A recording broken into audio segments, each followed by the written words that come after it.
So you look at the running back contracts. Jonathan Taylor finally got paid, but there's some other guys that have been quote unquote disgruntled that have struggled so far this year for fantasy purposes. Josh Jacobs finally breaking out the last couple of weeks, but he was struggling. Derrick Henry, Saquon Barkley's obviously hurt. Where do you stand on a lot of these running backs that were drafted in maybe the first, second round? I mean, I love a guy like Bijan. I love Gibbs, but I just would never take a running back in the first round. Atlanta's still struggling. They don't have their quarterback. You just gotta think that there's better investments they could have made with that pick. By the way, we are talking to co-founder of All 22 Fantasy Football, Chris Lombardi. Chris, there's a lot of things that stood out going into the season. In the offseason, a lot of running backs were disrespected, Saquon being one of them, Jonathan Taylor being another one. Jonathan Taylor gets this big contract over the weekend, and now all of a sudden, Jim Irsay is in love with him. What were your thoughts when Jim Irsay went over there and spoke to the press and said, oh, he's special, he's this, he's that? Meanwhile, a couple of weeks ago, he was throwing him under the bus. Were we allowed to curse on this? Go ahead. Why not? Throw it. It was a lot of horseshit, right? Like, it was a lot of horseshit.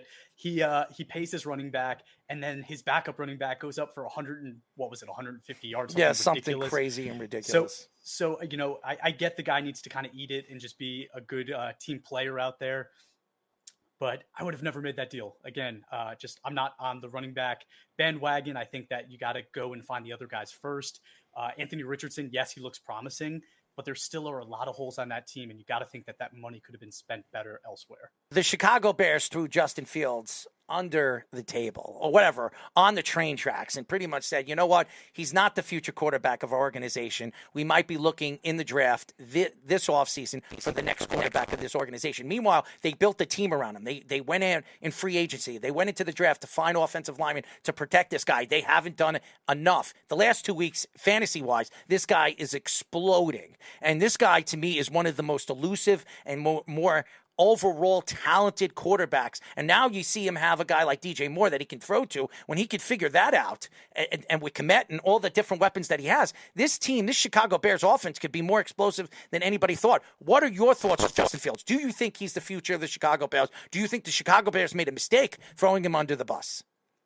So in traditional fantasy, he has exploded. In all 22, because we use PFF grading, he's been about average. So I think the statistics kind of lie, right? Which is why we kind of created this game using some different advanced numbers. Justin Fields he's been okay, right? He has a 78 grade. It's kind of middle of the pack. Do I think he's the future of the Bears? I don't. I think that they built this kind of system around him. Yes. But they did kind of what the Eagles went and did a few years ago, where they went and made sure that they had this draft capital in their back pocket in case things failed. With the Eagles, things worked out, right? But that was a really well-coached team. They had a really veteran-filled offensive line. Jalen Hurts wasn't asked to do all that much, right? The offense kind of runs really well. You could probably plug in 10, 15 other quarterbacks.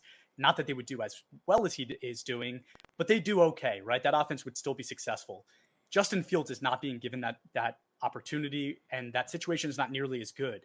But they kept those draft picks, and I think this whole time they've been thinking, we're going to replace him, and I think that's what they're going to do. Yeah, we actually were talking about your fantasy football structure with your partner Ray Cotto. The first time we had him on the show, he was kind of explaining that kind of thing with the fantasy football ranks, and I was seeing something where the number one PFF graded receiver as of last week was Brandon Aiyuk, which I don't think anyone would think of him as the number one wide receiver in the league. I like him a lot, but like, how does that kind of rankings work, and who are some of those surprise players that have gotten more benefits in your league because of that? Sure. So PFF grades every player on every play. So it's not just when they have the ball in their hands. And I think that makes a big difference, especially at a position like wide receiver. So a guy like Tyreek Hill, I think he's second or third. He's probably who you would think would be number one this year because he's been incredible, besides maybe a Justin Jefferson. Brandon Aiyuk, if you've watched 49ers games, he is doing an incredible job there. He's the best route runner on the team, and he's one of the top route runners in the league. But one of the other things that he does is he puts effort into every play. So on plays where he needs to block, you see him blocking downfield. When he needs to get separation, he's getting that separation in a way that there really aren't many receivers that do it quite like he does. So, it's different, but it's all part of trying to find really the best players that are doing it every single play in and play out.